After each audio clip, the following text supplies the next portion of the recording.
संसदको बर्खे अधिवेशन सुरु हुनु अघि देखिएको सत्तारूढ गठबन्धनभित्रको गडबडी नेपाली राजनीति पुनः तरल अवस्थामा प्रवेश गरेको छ।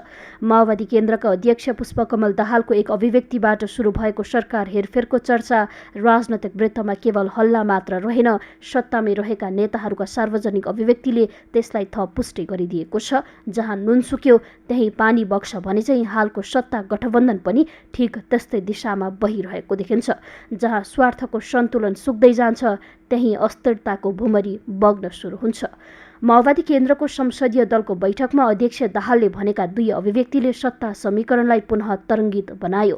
पहिलो, प्रधानमन्त्री केपी शर्मा ओलीको नेतृत्वमा रहेको सरकार आफै ढल्ने चरणमा पुगिसकेको र त्यो दीर्घकालीन बन्न नसक्ने ठोकुवा गरे।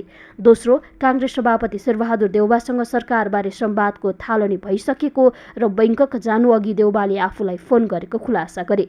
देउवाको विदेश भ्रमण र संवादको समय मिलाइएको यो प्रसङ्ग केवल सामान्य संयोग मात्र होइन, यो सत्ता समीकरणमा फेरबदलको सम्भावनातर्फको सङ्केत हुन सक्नेछ। दाहालको यो सङ्केतपूर्ण अभिव्यक्तिले सत्तारूढ काङ्ग्रेस र एमालेको सम्बन्धमा चिसोपन उत्पन्न गरिदियो।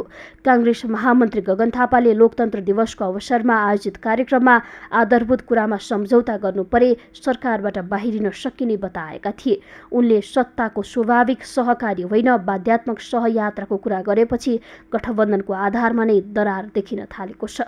गगन थापाको अभिव्यक्ति सार्वजनिक हुन नपाउँदै माओवादी केन्द्रका नेताहरू पुनः सत्ताको आकाङ्क्षामा देखिए। वर्षमान पुनले खुला रूपमा दाहाल नेतृत्वको माओवादी केन्द्र सत्तामा जान सक्ने सङ्केत दिए। उनले भने 2084 सम्म सरकारमा नजाने भनेको हो, तर व्यवस्था सङ्कटमा पर्यो भने सरकारमा जानुपर्ने हुन सक्छ।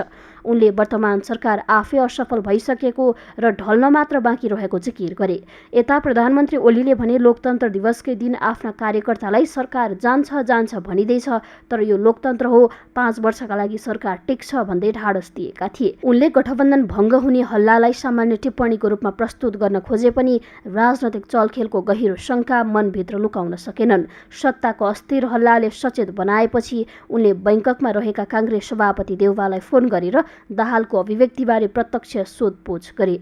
भाडाको पानी चल्यो भने ढकानी थर्किन्छ भने चाहिँ सतहमा गम्भीर केही नभए पनि भित्रभित्रै गठबन्धनको ढकनी थर्किरहेको छ। दाहाल, गगन र वर्षमानको अभिव्यक्तिपछि राजनैतिक वृत्तमा फेरि नयाँ समीकरणको चर्चा चुलिएको थियो। तर देउवा पत्नी तथा परराष्ट्र मन्त्री डाक्टर आरजु राणाले स्वदेश फर्किए लगतै सरकार परिवर्तनको सम्भावना छैन भनेर स्थिति शान्त पार्ने प्रयास गरिन्। देउवाले पनि सत्ता समीकरणमा केही भएको छैन, जसरी भनेको छ त्यही हिसाबले टिक्छ भनेर दिएको संक्षिप्त अभिव्यक्ति गठबन्धनबारे तत्काल केही हुने छैन भन्ने सन्देश दिने कोसिस जस्तो देखिन्छ।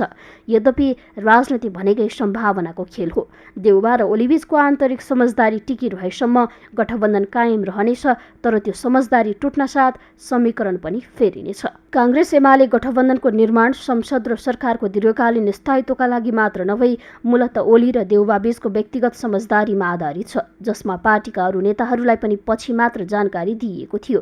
त्यसैले नै अहिले देखिएको असहजता र सन्देहको स्रोत पनि यही अपारदर्शिता हो।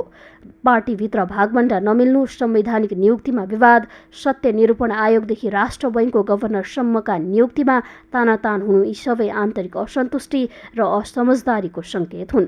काङ्ग्रेस र एमाले दुवैको प्राथमिकता र कार्यशैली फरक हुँदा एउटै गठबन्धनमा बाँधिन खोज्दा तानातानको स्थिति बनेको छ। यो अवस्थामा माओवादी केन्द्रले देखाएको सक्रियता केवल सरकारको विकल्प खोज्ने मनसायमा मात्र सीमित छैन। दाहाल नेतृत्वको माओवादी केन्द्र सत्ता समीकरणमा फेरि प्रवेश गरे 2084 को निर्वाचनको तयारी सुरु गर्न चाहन्छ।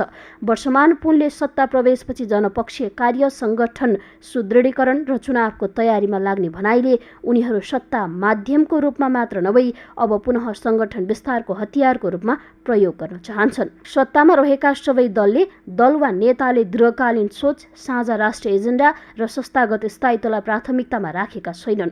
सबैतिरबाट देखिने कुरा एउटै हो, अहिलेका नेताहरूको राजनीतिमा आफ्नो दिन आफ्नै चिन्ताको शैली हावी भएको छ। सरकारभित्र स्वार्थ, असन्तुलन र षड्यन्त्रको बोट उम्रिन थालिसकेको छ। यसरी हेर्दा सत्ता समीकरण परिवर्तनको पछिल्लो अवस्था सामान्य रूपमा लिन नमिल्ने जस्तो देखिएको छ। यो गठबन्धनभित्र गहिरिँदै गएको अविश्वासको प्रत्यक्ष सङ्केत हो। यदि यही गति रह्यो भने सरकार बाँच्ला तर विश्वास मर्छ, गठबन्धन टिक्ला तर राजनैतिक स्थायित्वको सपना भने फेरि अधुरै रहनेछ। नेपाली राजनीतिमा फेरि एकचोटि सत्ताका लागि समीकरणको चक्रव्यूह सुरु भइसकेको छ, जसमा जनता फेरि निरीह दर्शक मात्र बन्न बाध्य हुनेछन्।